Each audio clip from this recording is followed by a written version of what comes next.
Good morning, everybody, and welcome to the Rangers Review morning briefing for Tuesday, the 18th of April. We've got a full squad this morning. I'm Derek Clark. I'm joined firstly by Joshua Barry. How are we doing, Joshua? Yeah, good, Derek. Good to be here. Yeah, good to have you back on. And Jonny McFarlane joins us for the first time this week from Rangers Review HQ. How are we doing, Jonny? Good, mate. Good. Yes, I'm on my phone, so hopefully I'm sounding okay. Yeah, fingers crossed that we keep you for the duration of said video. Right, well, I'm not having this. Paul Sturrock gets in touch. Derek slept in again. That's unacceptable. I was up bright and early, Paul, so yellow card for that remark. We can't be having that. Powwow. There was a powwow. Sorry, folks. Right, before we talk all things Rangers, everybody, just a quick word for our podcast sponsors. Seneca Hair Restoration, the top dogs when it comes to hair transplants, the #1 hair corporation in Europe. If you're wanting a hair transplant, folks, then these are the guys to go to. And as ever, the all-important links in the description box. Just talking about hair, Ian Ross says, love your haircut, Jonny. So you're getting a bit of admiration there from Ian in regards to your hair. I'm not sure it's a haircut as opposed to I've just clumsily come out of the house. I don't know. Does it look different? Probably, yeah. It's probably a bit of a mess this morning. I don't know. It looks smarter than mine, I've got to say. But anyway, let's talk Rangers. Well, I've got here. That's the difference.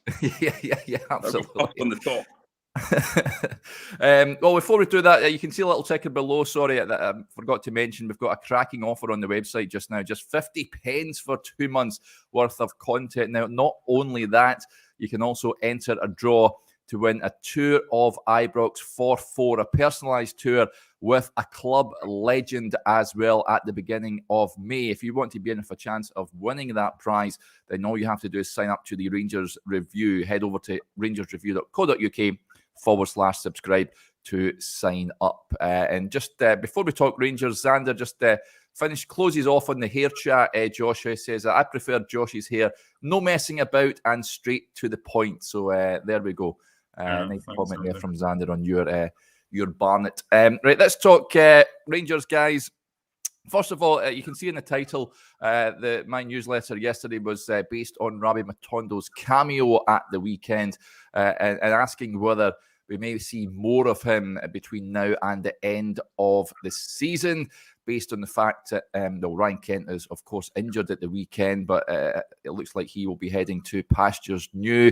Came on at the left wing at the weekend. We haven't seen much of him. Michael Beale touched on that he wasn't entirely 100% fit as yet. He has been injured for much of the season. He suffered that crisis of confidence as well since arriving in the summer from Schalke. Jonny, I'll get your take on it because me and Joshua spoke a bit briefly about the Welshman yesterday, but Rabbi Matondo for you, I know there's comments this morning on social media suggesting it was only against St Mirren and we need to see a lot more to pass judgment. I know that many supporters have already passed judgment on him. They're not having him. But will you be inclined to give him more of an opportunity, especially in the league, which every game from now until the end of the season, of course, is a dead rubber? You could maybe highlight the Celtic game. Of course, you want to win that one, but they don't mean anything. So now is the opportunity for Rabbi to try and showcase what he can do.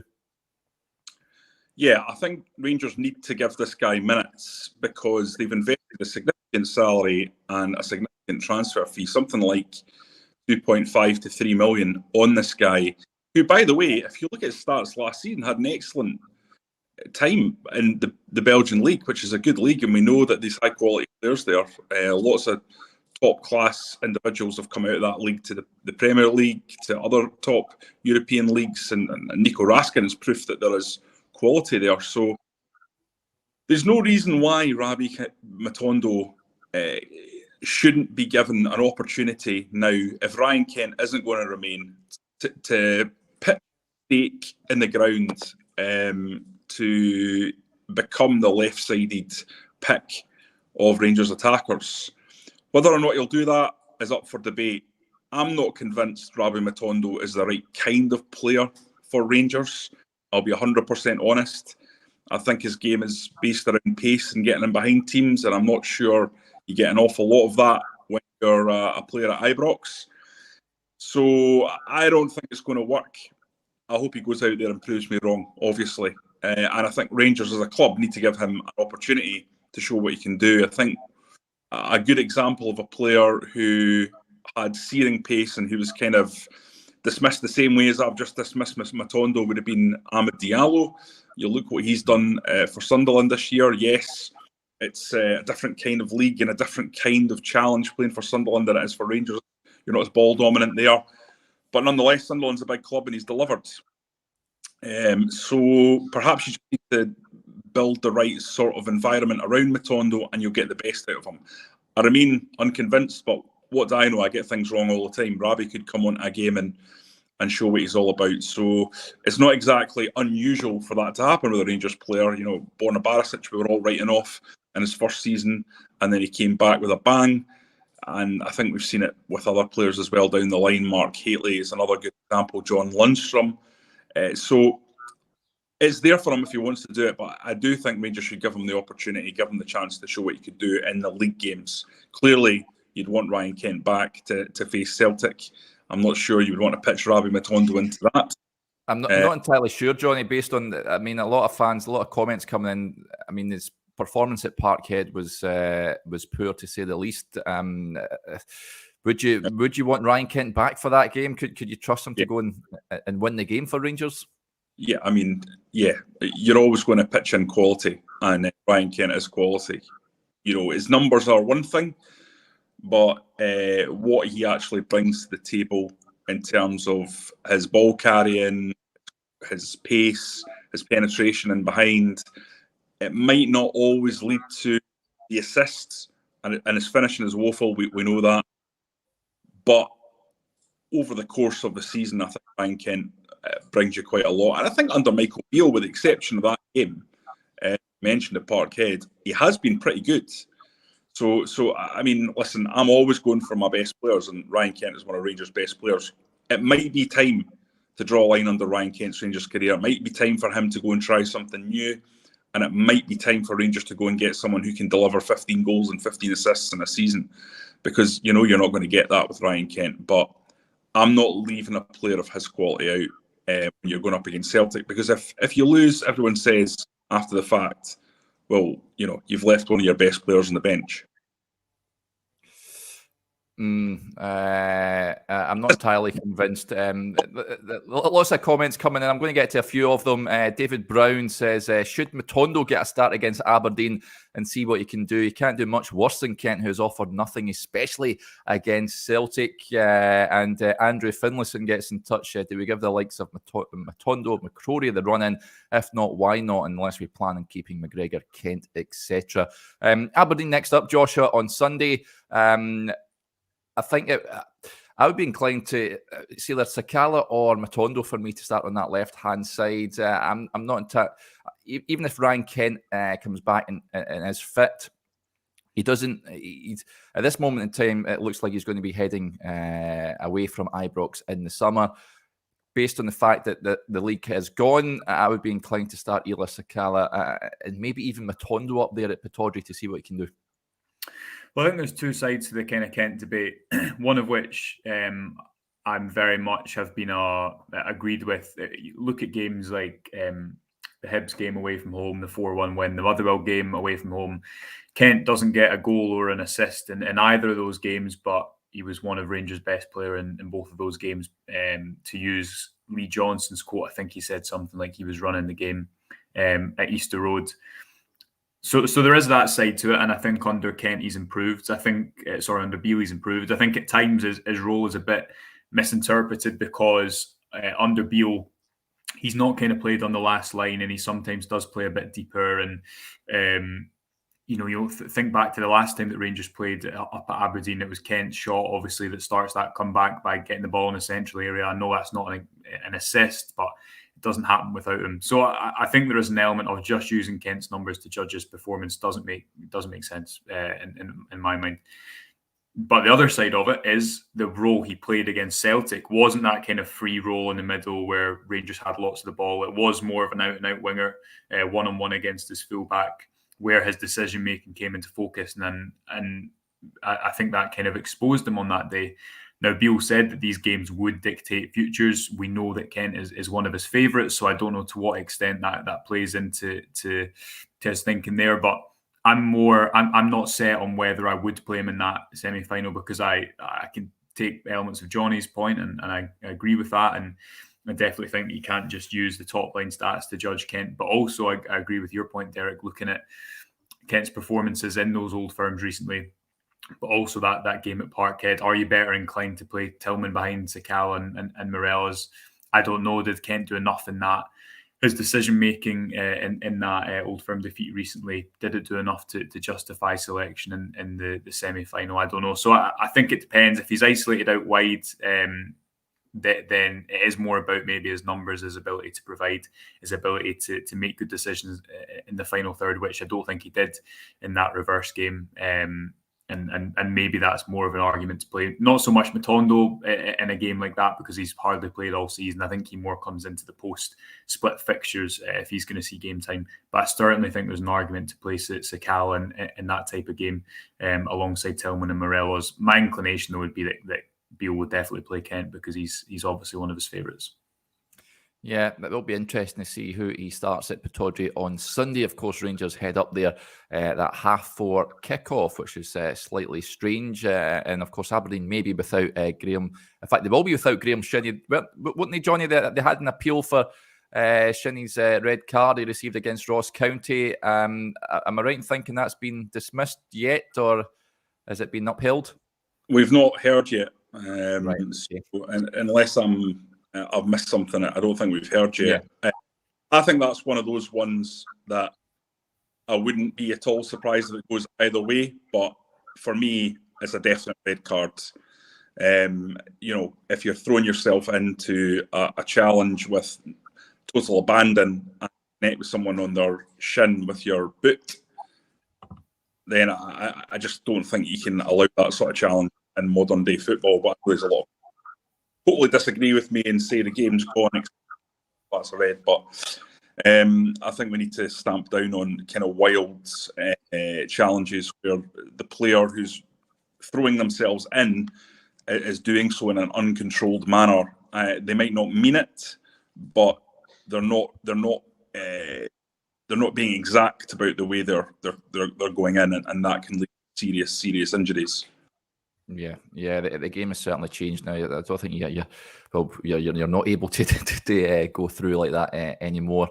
Right, let's talk about the other big news yesterday affecting Rangers, and that is that the Scottish Lowland League clubs have voted in favour of including B teams in the division next season. The Rangers, Celtic and Hearts B teams competed in the league this season with a vote held over their inclusion for the next campaign. They've backed the Colts sides returning to the league setup for another year. Rangers currently sit in third position in that league at the moment. Spartans have won at Celtic in second. Hearts way down in 13th. The Lowland League social media account had a short statement that says we can confirm that members have voted in favour of including B teams for the season 2023-24. This vote comes following the pyramid review undertaken by the Scottish FA this season. Now they've been included again. It'll be the third season, Johnny, that they've played in the Lowland League. Your reaction to that? It sparked a bit of debate on social media. I'll give you my tuppence worth. If there's not a chance to be promoted out of that division, I'm not entirely sure it's beneficial. We've heard Michael Beale talk about the jump being a massive leap from the young players playing at that level, the fifth year of Scottish football, to starting for Rangers. I'm not entirely sure it benefits them. However, what do you make of it? What's your point of view on there? Well, I think some people are right to question whether or not it would be better if Rangers were actually in the pyramid and at a higher level, of course. But at the same time, they've not won this league. So, and they're not going to win it this year. They didn't win it last year. So, just like any other club that's in the Lowland League, to get out of it, you need to win it. Now, Rangers and Celtic can't get out of it because they've got this strange scenario where they've managed to wangle their way in, but there's that seems to be the absolute limit of what they can do in terms of getting enough support to bring more B teams in. Here's what I think just generally on it. We need more B teams, not less. The problem is this has become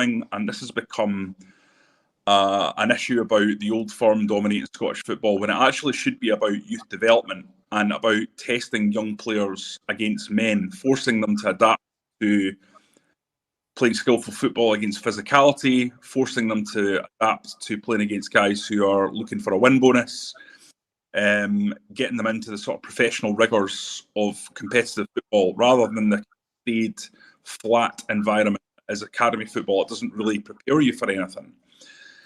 I think we need a Hibs, we need an Aberdeen, we need a Dundee United in there, 6, 7, 8 teams to kind of pierce this argument that this is just about strengthening a duopoly on Scottish football. See in the quote tweets, for example, the same 100 wet wipes who complain about this bitterly every single time it gets brought up. Once again, crying into their muesli this morning about the Lowland League. It's absolutely boring. This is a league that had a podcast take over one of the clubs last year, and they're talking about it like, Serie A. These are clubs with 200 fans, with 100 fans. You have to be. This is not a high level of football. So I'm not having this sort of concept. Oh, what about this? Oh, what about that? What about the integrity of the Lowland League? The Lowland League were quite happy to rebrand one of their clubs after a podcast. That tells you everything you need to know. This is small fry, small level. Yeah. But we need to find a way to ensure our young players are properly tested. Now, I would love that to be that clubs put them in, but they don't. And that's a structural issue around Scottish football. It's been going on for as long as I can remember. We need to find a way to do that. We need to find a way to give them the experience that they need to become footballers over the long term. And I think one of the ways we can do that is by exposing them to lower league football, just like they do in Spain, just like they do in other major leagues, to great success. And if you look at the numbers of players that have come through in successful teams in those divisions, almost all of them are coming through that team route. It's something I'm very passionate about, Derek. I think Michael Beale's right to say about the Lowland League being a little bit too lowly in terms of standards.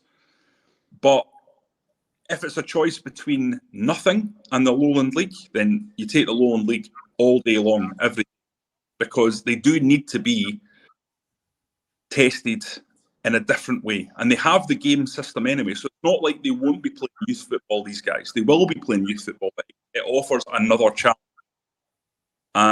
The Reserve Football League, that's never coming back. The squads are not big enough now. It's too expensive. Clubs won't pay for that. So you need to find an alternative. People just throw out stuff without really having any understanding of what's going on behind the scenes. You're not going to get a reserve team league. You're just not, for a myriad reasons. This was kind of accepted in Scottish football. I think Walter Smith was a Rangers man at the time when it was kind of discussed and put through the system. So it's a long time we've not had a league for various reasons. We're not getting it back. So in lieu of that, I think this is a reasonable thing for Scottish football. But as I say, I don't think you're ever going to get the buy-in that you're going to need from all these little clubs in the League One and League Two, unless it's seen as a more of a holistic approach by Scottish football to ensure the best youngsters. Personally, there's 8 elite grade youth setups in Scotland. I would change it so as part of that elite standard, you have to have a B team. Good point, Johnny. Just Thomas McCrimmon says choppy audio, Johnny, but he's on his phone this morning. But we got the vast majority of what the points he was making there. And Denzel says Johnny is right. Lowland League is the only option, and that's it. Not good. But there we are. So many comments coming in with regards to it. John Dooley says, needs to be like Germany, where the big teams have got their reserve teams in the Bundesliga 2 or 3. I mean, you touched on the reserve league. David Brown says, bring it back. I don't think it's coming back in any way, shape or form. Tam Brown says, no promotion and far too many rules in age, number of first-team appearances, etc. Might as well just organise games against the foreign clubs. And there's an interesting point as well raised by, where was it? Kev Armstrong. He says, where does the Lowland League sit on the player's development path? We wouldn't expect Rangers to sign a player from the Lowland League for the first team, would we? That's the issue for me, Joshua. I think... So, I mean, we've got the likes of Alex Lowry and Leon King who are just bridging that gap. They're too good to play Lowland League football, and they've yet to really break through into that first team on a consistent basis. But for the other lads, I'm just thinking that, like Sir Bailey Rice, I mean, he has made that step up and made the bench at the weekend as well, of course. But does the Lowland League prepare them to play for Rangers? Do they need to have play Lowland League and then move on and play a team higher up, maybe on being sent out on loan or what have you? What is the answer? Yeah, well, I guess it's to what Johnny's saying as well. It's what is the alternative option? Michael Beale said himself on a few occasions that the Lowland League does not prepare players to play for Rangers. There's also the reality, Derek, that how many, if you take a B team starting 11, how many of those players are actually going to make it in the first team grade at Ibrox? Not that many, regardless of what level they play at. It isn't just a feeder system by which every player from the B team standard is going to step up to the first team standard. And that's, I guess, not just about the level that they're playing, but just the reality of youth team football, which, how many players that go in at under 14 or 15 or 16 actually go on to make it within the first team. I agree with Johnny's point that it's a difficult argument because Rangers aren't at the top of that division, but equally, as Michael Beale said, if you look at the kind of technical quality of what they're facing, it's not going to prepare them for that step up to first team level. But what's the alternative? Is it that a number of other B teams are able to play slightly higher up? Do you mirror what clubs do in other countries? I don't know. I don't know what the option is. So I think it's probably the best case scenario at the moment. But I'd say Johnny's put his headphones on there. Yeah, Johnny's back. Hopefully in a better line, folks. He's got the old headset on there as well. Hello. Yeah, that's a lot better, Johnny. Good to have Yes. you on. You look like that boy in the Burniston sketch when he's gaming. I feel like I'm a call center manager here, you know. Yeah, but good to have you back, right? Interesting debate on the B team. James Skeen says surely a B team league would be better. Would that be an avenue, John? Well, it's not going to be an avenue, is it? But they are being inducted back into that Lowland League. That's just a reserve league, though, isn't it? Yeah, pretty much. Yeah, that is at the end of the day. But listen, it's interesting. It sparks debate whether it's beneficial for Rangers or not. For me, I'm not entirely sure. If there isn't that prospect of promotion, someone did mention, look at it in Spain where you get Real Madrid and Barcelona be in the second tier. But of course, all the clubs look out for themselves, Johnny, as well. It's not just about Rangers and Celtic and Hearts, Hibs, Aberdeen and what have you. It's teams down there that a lot of the teams, I know that East Stirlingshire put out a statement there. They voted against the proposals of Rangers and Celtic having Colt teams in there. So it's just one of those ones, isn't it? You need to factor in that there's other clubs out there that don't want Rangers and Celtic down there. Yeah, listen, they're entitled to make that decision for themselves. Ultimately, it's very, very obvious if you look at social media that some fans are just absolutely against this idea. And that's why I'm talking about it, the need for a broader approach than just Celtic and Rangers if we are serious about this being a pathway for youth development. Scotland's development of players has been relatively woeful for a long time now, probably going back to the 1990s. And I think we absolutely need to think about doing things differently. The status quo just will not continue, will not work, unless we want to be doomed to the same level of failure. So let's try something new. Let's try and get these teams in and let's see how it goes. And if it doesn't work, it doesn't work. You can scrap it and try again. But I don't see this level of opprobrium. I don't understand it.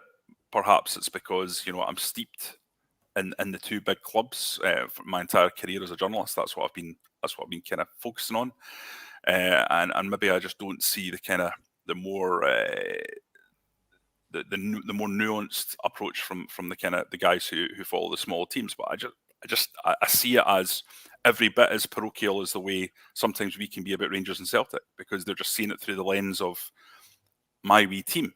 And actually, there's a bigger thing going on with Scottish football as a whole. The financial health of Scottish football going forward is going to be driven by the ability to produce and sell on players. That's every single team is going to be.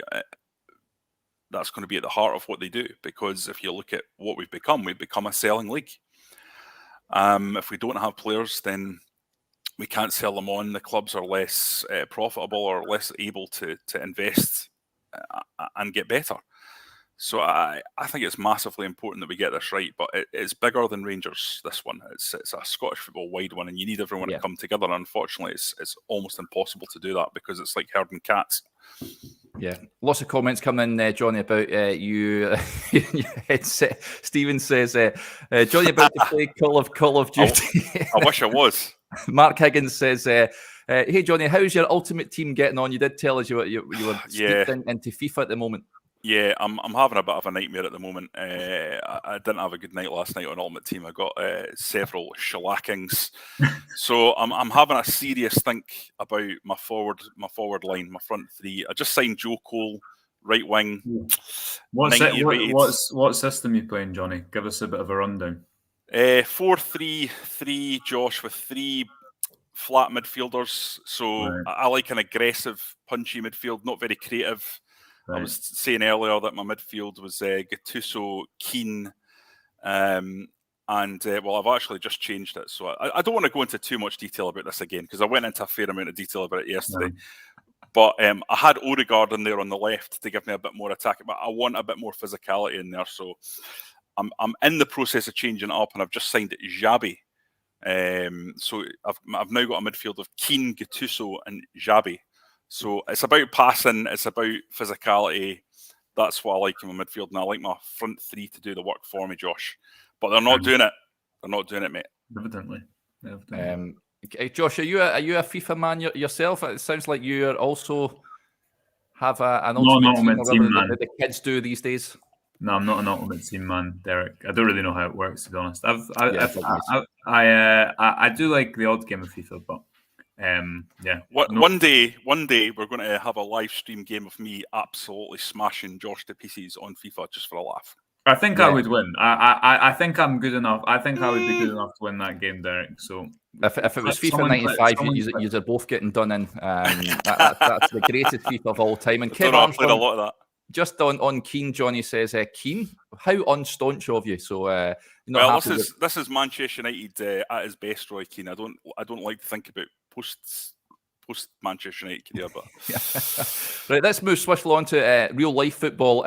Just before we go, there was an interesting report I've seen on social media. Of course, we're about to enter the summer transfer window come the end of the season. There's an American-based journalist tweeted a report that Rangers, Leeds United and Espanyol are potential options for Los Angeles FC and Ecuador international midfielder Jose Cifuentes, and SH raises that point here, linked with a move to Rangers today.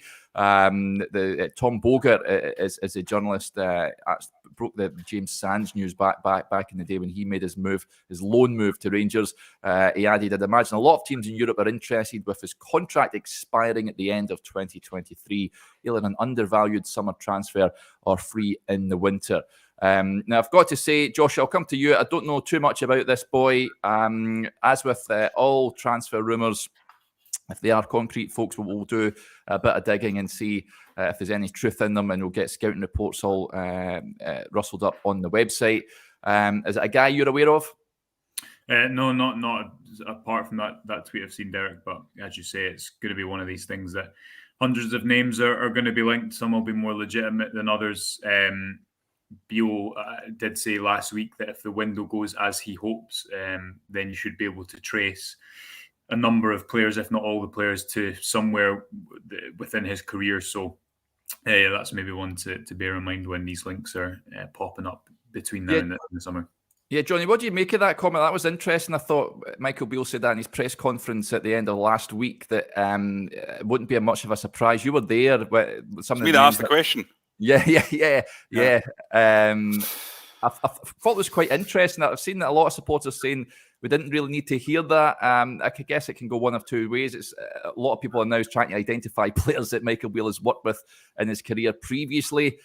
However, there's a caveat: if they don't perform, they aren't successes, then you're thinking, why do you not cast the net further afield? What did you make of that response? Very interesting. Yeah. I think the other thing that he said was, between my coaching staff, we've got a very wide net, and then when you add the recruitment team into that, it's huge. So I think you've also got to be aware of the guys that he's got around them and where they've been and what they've seen.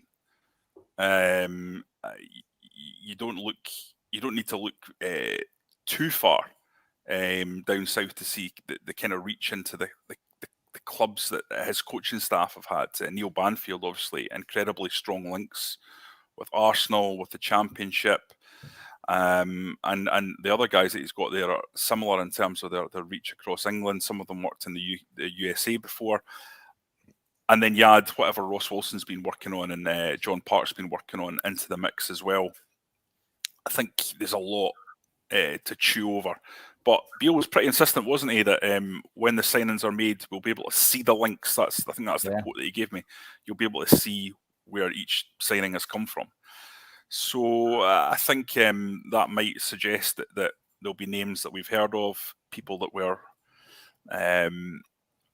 aware that have worked with Beale, whether it be at Liverpool or some of the kids that came through with him at Chelsea, who are now kind of maybe in their early 20s. Some of them maybe won't have fulfilled potential. You look at someone like Todd Cantwell, brought in for maybe £1.5–2 million. Hadn't fulfilled his potential, but a serious talent, and you're seeing what he can give to Rangers right now. So there is still value to be had, I think, in that English market. I would like to see Rangers, though, stretch out a little bit. I think the club has done pretty well in Croatia. It's done pretty well in Belgium over the last few years. I would like to see more of that. I'd like to see the club stretch into Scandinavia, stretch in the Asian market. You've already seen what Celtic have been able to do. Japanese players seem to have settled here in Scotland quite well. And you go back to previous Japanese guys that have arrived and they settled without a problem, and you're seeing that again at Celtic. So is there talent there? I think sometimes it's kind of felt to me that Rangers have relied a little bit too much on the English leagues. And while there is value there that we've discussed, I mean, Joe Aribo is another perfect example. You know, you can get high quality players with a high ceiling for low outlay there. But I think it's harder and harder to do that, given the amount of big fish swimming in that pond. So it's going to be very interesting to see what he does. I'm expecting some major changes in the summer. And I think the more difficult this season gets, the more change we'll see. So we've got 2 Old Firm games left. I think if Rangers win in the Scottish Cup, then it changes the whole complexion of the season, changes the whole complexion going into the next season. I think the league game at Ibrox doesn't really matter all that much. I think I wouldn't be surprised if that was a draw or even a Rangers win. But a lot of it will depend on the emotion that comes out of that Scottish Cup game. But should those games go badly, and obviously we hope they don't here at the Rangers Review, where we're focusing on Rangers, I think it could accelerate change even more rapidly than perhaps we're expecting. And Beale's alluded to that himself. You know, a lot of these players, how they're perceived by the fans will be shaped by what they do against Celtic. You saw, for example, James Tavernier, 31, has been captain through a lot of downs as well as the odd pretty gigantic up, it must be said. Europa League final, 55, Scottish Cup. But if he'd gone to Celtic Park and collapsed, I think there'd be questions asked, but he didn't. He stood tall, scored a wonderful free kick, scored at the back post with that header, and dragged his team forward as much as he could. There's nobody questioning Tavernier because he stood tall in that game. And I think more Rangers players need to do that between now and the end of the season, these last 2 games, as individuals, to solidify their futures. I think people like Connor Goldson, I think most people understand that Connor Goldson is a really good Rangers defender. But he wants to go out and perform in these games because you want to take away any notion that you might be part of the discussion when it comes to any chopping and changing. Yeah, interesting. It'll be interesting to see the recruitment and who will arrive at Ibrox in the summer. But yeah, I certainly thought that was an intriguing point that Michael Beale raised in that press conference. Right, folks, that'll do us here. Big thanks to Johnny and to Joshua and to everyone interacting with the show. It's greatly appreciated. Just a reminder, if you've not subscribed to the website, then now is the time to do so. Just 50 pence for 2 months worth of content. Not only that, you can enter into a draw to win a tour of Ibrox for 4 with a club legend at the beginning of May. Head over to rangersreview.co.uk/subscribe to sign up. We'll be back again tomorrow, but until then, enjoy the rest of your Tuesday. Bye for now.